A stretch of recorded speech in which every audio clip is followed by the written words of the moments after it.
when we have visitors around, people tend not to have a lot of conflict with themselves. A lot of issues that come up, people will try to press them guys, down. Welcome to my YouTube channel. My name is Nyandez and my name is Jimosis. Okay, so in today's video, we're going to continue with the conversation we started from the previous video. That is, if it's wise to have your wife stay over at your parents' place after getting married. And as you can see from our previous video, we tackled the disadvantages, but in today's video we're going to continue with the advantages of staying with your in-laws as a new bride.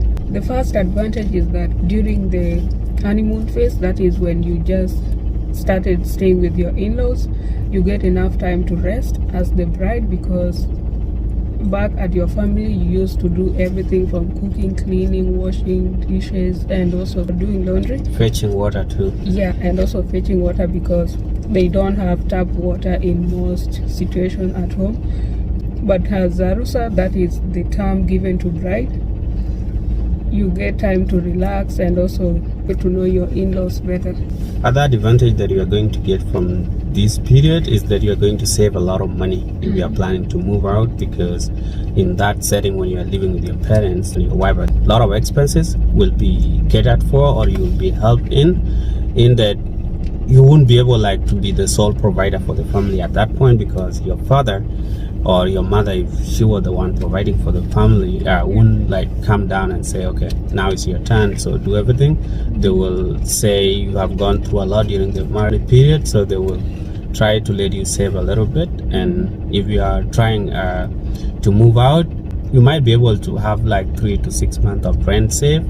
Or if you are going to build your own rakuba, if you have a small plot where you live, you should be able to build that, and then you should be able to start afresh when you are going to move out at the end of the day. But if you're not planning to move, you might not save that money. Other point is that once you are staying with your in-laws, you'll be eating nice food, especially during the first few months, because you are treated as a newcomer or a visitor. The husband will also benefit from that, because you're a couple, so you all get to eat good food that will be energetic, so that the guy can perform well. As during that duration, everyone is expecting you to conceive as soon as possible, so they'll treat you well to nice foods. That perception that when you eat well, you know it. let's move ahead. So you'll be eating nice food, kuku. Those ones that visitors get, you'll be eating them through that period. So there will be reduction in conflict at two levels. At family level, things that used to cause conflict among us you when the bride was not there, people will try to say, no, it's not the right time to do it right now. So people will tend to ignore such kind of conflict and for the family. And then also for the bride and the groom, the way that you react to each other, something that you don't like or something that they did that you don't like about, the way that you respond to it, if you guys were living alone and living with a parent, is different. So people will tend not to show their true colors when you guys are living with the parents or other family members.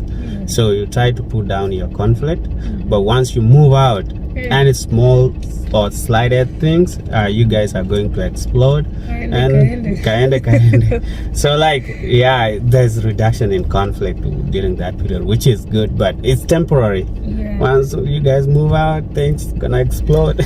I believe everyone tries to put their best foot forward, so that you don't appear to be like the bad guy when you're living with other people, but once it's you and your partner, it's trouble. It's for life, so you don't have to hide anything. Things explode, and that's life. That's all families are the same. Those are all the points we had for this conversation. I believe we have not exhausted everything, so if you believe there are some points that needed to be emphasized on, or additional points that you think could be beneficial for other people to know, then leave them in the comment section on the YouTube channel.